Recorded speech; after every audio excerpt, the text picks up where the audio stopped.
Dear all, we'll be starting the session in a few more minutes. Thank you for your patience.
Good evening, everyone. A heartfelt welcome to Neuro-Symbolic AI, Bridging Brains and Logic in Machines, the third session of Ingenuity 2.0, organized by the IEEE WIE Student Branch Affinity Group of the University of Muratua. We're truly delighted to have each and every one of you with us today for what promises to be an intellectually enriching session. Ingenuity 2.0 is designed to guide aspiring engineers and thinkers towards success. Over the course of 9 months, we bring you a series of thought provoking and inspiring sessions, unlocking new insights in a wide range of fields. Just like our previous sessions, today's event is part of that exciting journey. Let's take a moment to relive the highlights of our previous sessions.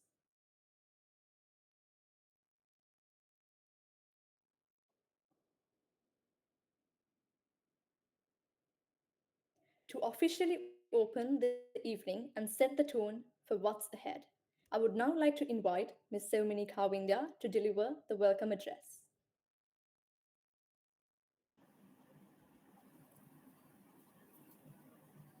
Thanks. Good evening, everyone. On behalf of the IEEE WIE Affinity Group of University of Moratua, it's my pleasure to warmly welcome you all to Session 3 of Ingenuity 2.0. We are very happy to have you with us today, and we look forward to a session full of learning and inspiration. It's also my great honor to give a special welcome to our guest speaker, Miss Prashani Jayasinghe. Miss Jayasinghe is a doctoral researcher at the Faculty of Science and Engineering, Abo Academy University, Turku, Finland. She holds an MSc in IT from Abo Academy University, Finland, and an MSc in Engineering from Essiglec, France. She also serves as an ambassador and team lead for the Erasmus Student Network Finland. We are truly privileged to have her with us today. Her experience and ideas will surely inspire and guide us all. Once again, on behalf of IEEE WIE Affinity Group of University of Moratua, I warmly welcome Miss Prashani Jayasinghe and all our participants to Ingenuity 2.0. I hope today's session will help you learn something new, get new ideas, and find something valuable to take you on your journey. Thank you, and I wish you all a successful and rewarding session ahead.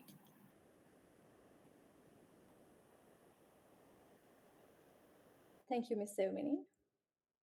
Today, we delve into a fascinating and cutting edge topic: neurosymbolic AI, bridging brains and logic in machines. It's an emerging approach that combines the strengths of neural networks and symbolic reasoning, two worlds that have long stood apart. This session will open doors to understanding how the synergy of brain like adaptability and logic driven structure is transforming AI as we know it. Have any questions or thoughts during the session? Join the conversation by scanning the QR code on the screen or visiting slido.com and entering the event code.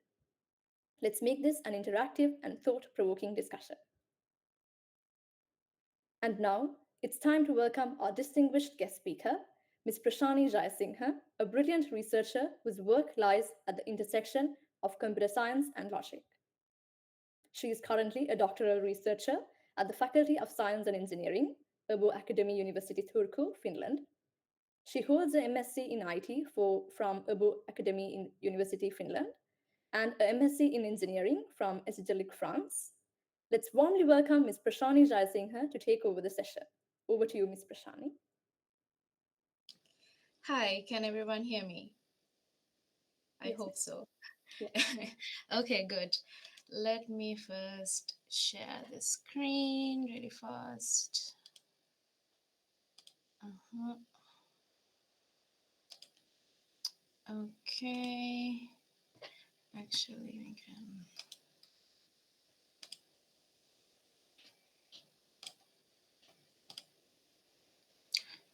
Is it full screen now? Can you see the screen? Okay? Yes. Hope so. Yeah. Hi, everyone. I am Prashani. I'm a doctoral researcher, as one of your colleagues already told you. And today we are going to dive into neurosymbolic AI. And just before I start this session, I just want to say feel free to interact with me. You can use the emojis that you have on the bottom of the page. I hope you already know about it, like the smiley faces and the thumbs up. I might ask a question or two here and there just to make it a bit more interactive, as this is an online session. So feel free to, ask me questions, and also don't be afraid to, if I ask something, to just, talk to me or even put it in the chat. Uh, you can feel free to interrupt me anytime. And let's see what we can learn today, okay? All right. So the content of today is basically going to be, I'm going to give you a short introduction on AI and a bit of history, because I think it's important when it comes to neurosymbolic. Then what is symbolic artificial intelligence, what are neural networks, and what exactly is neurosymbolic AI, and we'll have a short discussion about it. And if we have enough time, I will show you a small demo on one of the models, like a very simple model. Okay, before I go to the next slide, I have one question to ask all of you. You can type it in the chat or you can raise your hand and answer me. What exactly is artificial intelligence? If you know the definition of artificial intelligence, I'll give you maybe 60 seconds to just write it down in the chat, or, just you can raise your hand and answer me as well. And also feel free to turn on your video cameras if you would like to. But yeah, so what exactly is artificial intelligence?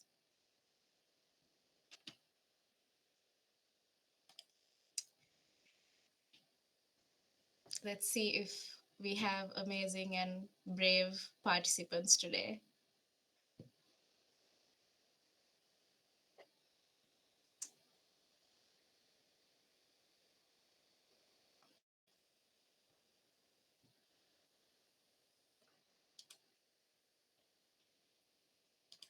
Okay, good. It's basically create machines that can do what humans can do, training machines to act in a way that needs human intelligence. Yes, yes, those are good answers. Anyone else?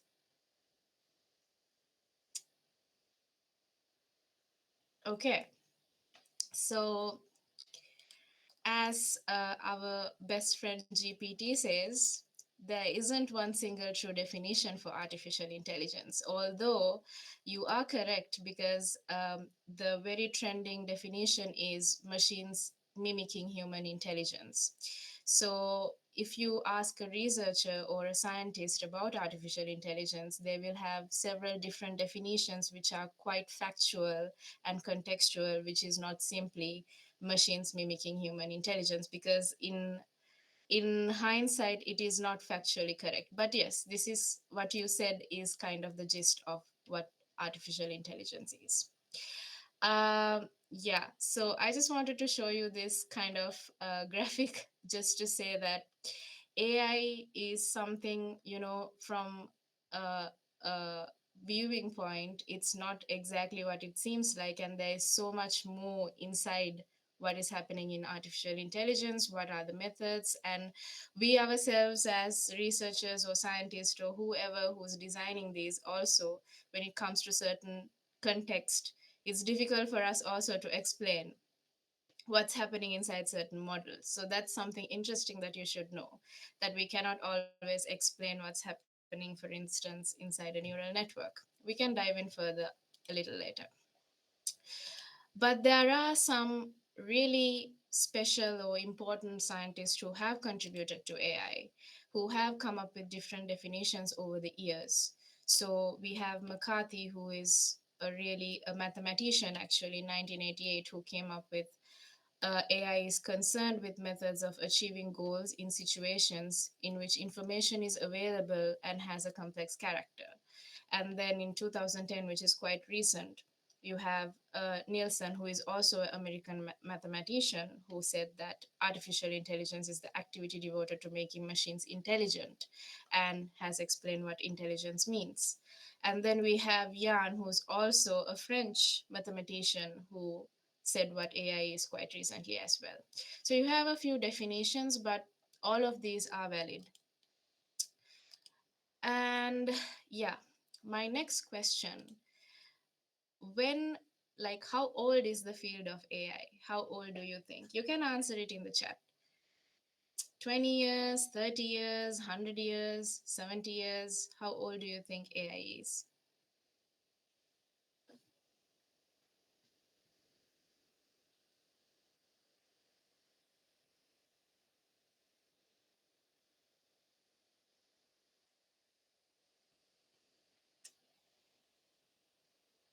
No one? Don't look at the internet if you are. Yes, yes, Rithara is absolutely correct. The concept of AI is quite old, even though it became super, let's say, famous and at its peak in the past 5 years. And I would assume it's because of large language models.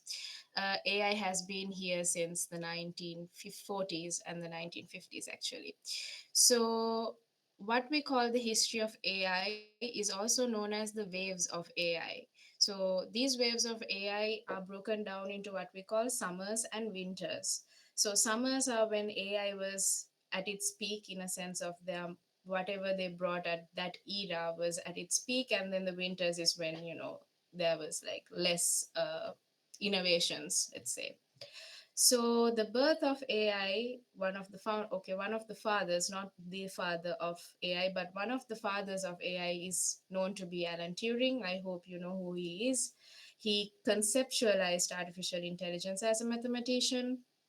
And Warren McCulloch and Walter Pitts, they actually built the very first mathematical model that that conceptualized artificial neurons. And this first summer, where you had lots of innovations and ideas about what AI is, came was known as the golden age, and it came in the 1960s and the 70s. And this is actually where the field or the name artificial intelligence was given to this whole field. And this is where symbolic artificial intelligence, expert systems, like basically what deals with problem solving and reasoning, came into being. And it had its limitations. We'll talk about it in a little bit. Because of these limitations, it then came the winter. And then in the 1980s, you had these sub-symbolic systems where actually neural networks and deep learning, propagation, and whatever is kind of now, in the hype actually is. So this started in the 1980s, and that was known as the second summer. And I haven't written it here, but there is conversations regarding a third summer which combines these two, and that's why neurosymbolic AI has been or become is becoming a hot topic, uh, probably in the very near future. Okay, so before I dive into symbolic AI, let's just look at how big the field of AI is. So, as you can see, I hope you have seen this before, but if you haven't, AI is such a vast field that has a lot of types of concepts and methods and models. And if you really look into it, we call machine learning to be a subset of AI, and a subset of machine learning is neural networks, and then, of course, a subset of that is deep learning. And if you look at the wordings that are in green color, these are basically that came as the symbolic AI the first summer. So these were kind of the systems and the methods that came during the golden age. So symbolic reasoning, evolutionary algorithms, probabilistic reasoning, and expert systems. And machine learning, of course, came during the second summer. I mean, it became very innovative in these summers doesn't necessarily mean that the concepts were not there, because AI has been there for a really long time. Okay, and yeah, so what is symbolic AI? So, symbolic AI is a branch of artificial intelligence that uses symbolic representations and symbolic reasoning to engage in human like problem solving behaviors. So, yeah, symbolic is multiplied many times in this sentence. But what symbolic representations and symbolic reasoning means is representing the 3D world or the world we have here right now in a symbolic form. And I will talk about that further. Uh, yeah, so what symbolic AI brought is you will basically what it does is if you create a system which you have certain facts and rules, what it does is it explicitly listens to these facts and rules to deduce some kind of information. And that is basically symbolic artificial intelligence. That means you create a symbolic representation of the world, you give some information that are either factual based or rule based, and based on those information, the system is going to come up with some kind of deduction. So let's take, for example, a scenario where you are going shopping, and as a person, you want to buy something that's quality but that's not really expensive. So what you would do is you will go to multiple stores and you will make a deduction based on the information that you have. So if you go to one store and the quality is not that good but the price is great, and then you can have another store where the quality is really amazing but it's really expensive, and then you'll have another store, let's say, where the quality is pretty good and the price is affordable. And if your goal is to have a affordable quality whatever you're buying, you will select that. So this is basically how it does their deduction or reasoning basically. So it has some information and it makes deductions based on these information. And it was Alan Newell and Herbert Simon who were actually mathematicians who basically came up with this logic theorist, which is like a way of defining rules explicitly to make deductions in a system. And that was called also expert systems, or it was called like theorem provers. Yeah. So, as I said, you have some symbolic representation and symbolic reasoning. So, if you take symbolic representation, that means actually not knowledge representation. And knowledge representation can be done in many different ways. One is logical programming, how you would program how you do now, basically the way you do Python programming or any kind of, C programming, whatever. And then you have semantic networks. Semantic networks are basically you map the world based on concepts and methods and their relationships. And then you have production rules, which is quite similar to like if conditions, if then rules, if you have done programming. And once you have these knowledge representations, it's like you're mapping some kind of information, then you will have reasoning and inference. And how this is done is in three ways. And this is also not based on just AI and mathematics. This is like normal ways of reasoning. So you have deductive, inductive, and abductive. So deductive reasoning means that you draw conclusions based on certain rules that have been given to you, and inductive reasoning means you generalize from specific instances to formulate general rules. So you have uh, certain instances and you generalize certain rules based on those instances. And abductive reasoning means you are inferring the most likely explanation given a set of observations. So what that means is you have a set of facts or set of observations and you make the best conclusion based on those observations. And one very famous symbolic system is this ELISA, which was a chatbot in, I think, 1950s. or 1960s. Oh, it's written. It's 1966. Yes.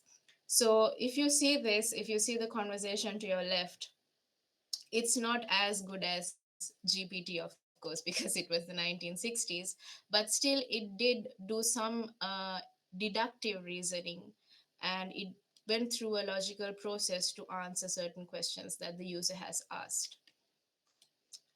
So, we can move on.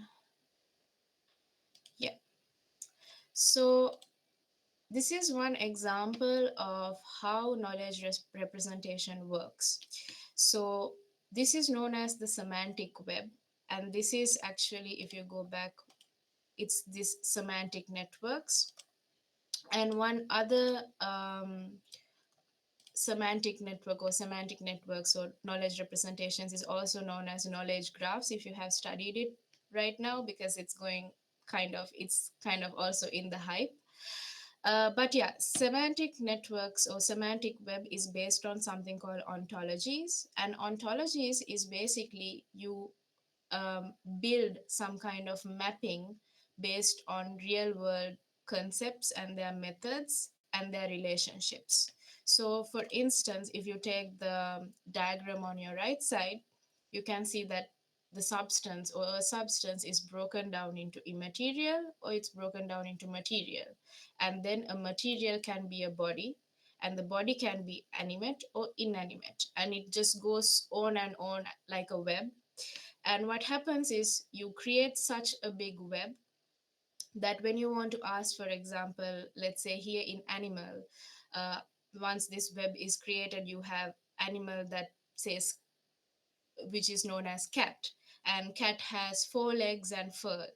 And then we ask, is a dog an animal? And then it can make some kind of inference or deductive reasoning saying, okay, the cat has four legs and fur, so dog must also be an animal. That's just an example. Even the left side, uh, the semantic web basically just has information, and these nodes are basically the concepts and their relationships and their methods basically.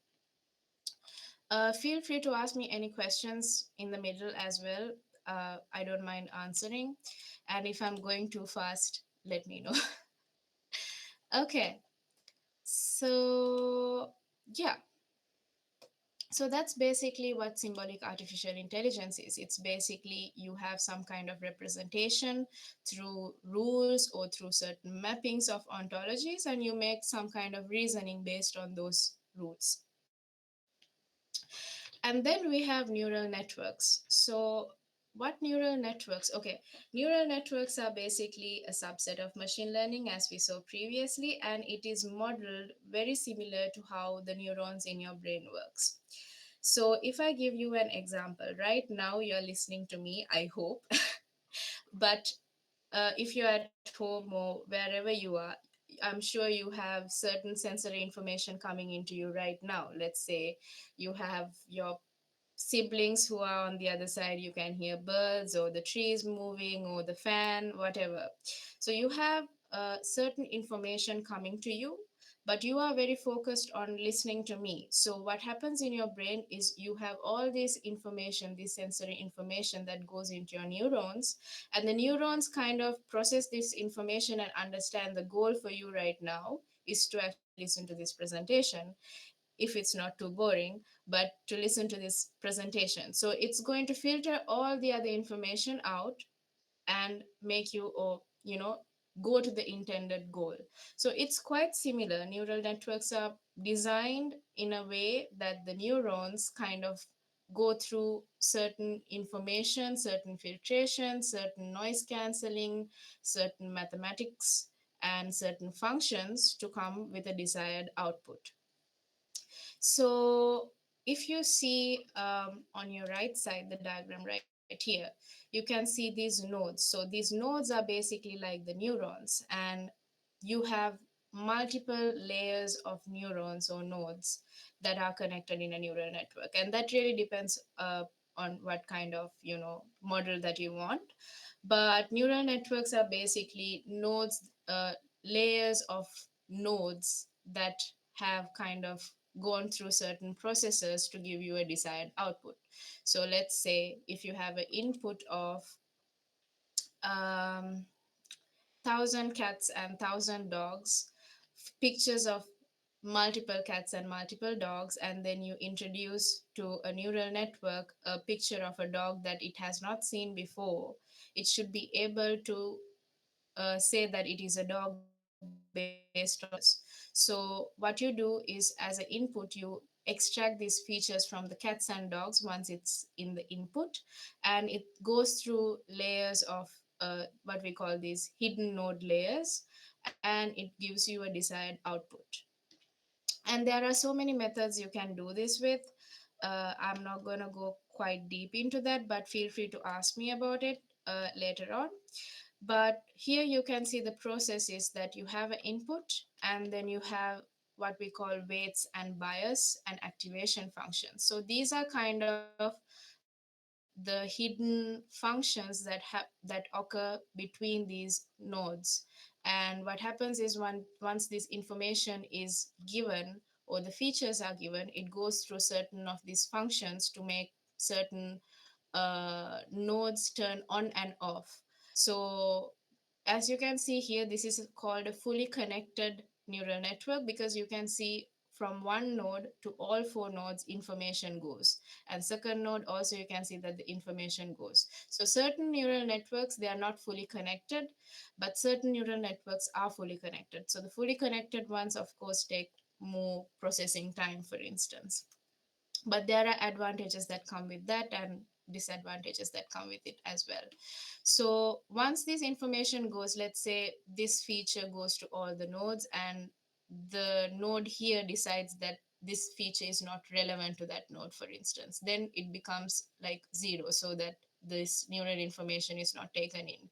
So what these do is, these functions actually do this kind of processing in the middle, and then you have a desired output. um yeah, so there are different types of neural networks. You have something called feed forward neural network, which is basically the neural network you saw previously, a simple neural network that has all the information going from the input nodes to the hidden nodes to the output ones. And then you have what we call multi-layer perceptron. So multi-layer perceptron is if these hidden layers, or the layers in the middle of input and output, are more than three. So you can have multiple layers of these nodes, and if they are more than two, actually, yeah, more than two, then it's known as a multi-layer perceptron. And you have convolutional neural networks. So this is the diagram in the middle. So here you can see convolutional neural networks are specifically for images. So what happens here, as you can see, is these are pixels, basically, that one pixel is taken, and then it's kind of zoomed out for feature extraction, and it goes through certain processing to come up with a certain output. So convolutional neural networks are kind of the models that you would use for uh, images, like to do object detection, for instance. So there are multiple reasons why you would need to process images. So the way you process images is of course different from the way you process text. And then in the end you have recurrent neural networks. So this is the diagram on right here. And recurrent neural networks is where the node gives a feedback loop. So let's say it's learning by itself, basically it's learning any mistake that it makes. So it's doing a function that says if something is wrong, then make it right. So these are called recurrent neural networks. So if you look at both the symbolic AI and the neural networks, there are certain characteristics, and there are certain um, advantages and disadvantages you can see. So in terms of knowledge representation, symbolic AI, they explicitly use knowledge, which means that of course every single representation is kind of defined. That's what explicitly means. And in neural networks you don't do any such thing, because neural networks just take data. Data requirements in symbolic AI, it's not required, but we know that neural networks, they rely, I guess, 100% on data. And interpretability, because you explicitly define certain information, it is transparent and it is explainable, in the sense that if it is coming up with an outcome, let's say it has defined that this is a dog, you can go back and realize how it came up to this outcome, because you have defined certain rules. You can kind of back propagate it and understand, okay, this is how it came to this kind of deduction. But in neural networks, it's certainly a black box, because as you saw, if we do a convolutional neural network, it's going to take the pixels and it's going to form features out of those pixels and come up with an outcome. And we necessarily don't know how it performs in the middle, but what exactly do they do to come up with this outcome. Then you have adaptability and learning. Because symbolic AI is explicitly defined, uh, it it like requires manual programming, and it doesn't necessarily learn from anything. And this is exactly why the golden age, or the first summer of AI, kind of peaked down, because of not being able to learn, and also having these rigid rules, so it's not scalable. So these two were like the big reasons why symbolic AI or expert systems kind of peaked down a bit. Not a bit, actually, a lot. But yeah. So then adaptability and learning, of course, in neural networks, you can see that. In terms of scalability, yes, in neural networks, it's very much scalable, because it depends highly on data. So the more data you give, the more variety you give, the more scalable that it becomes.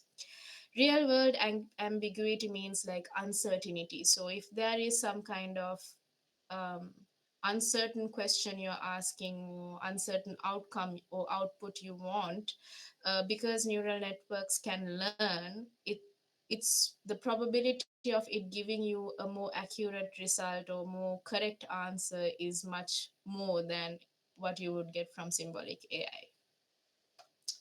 Do you have any questions so far?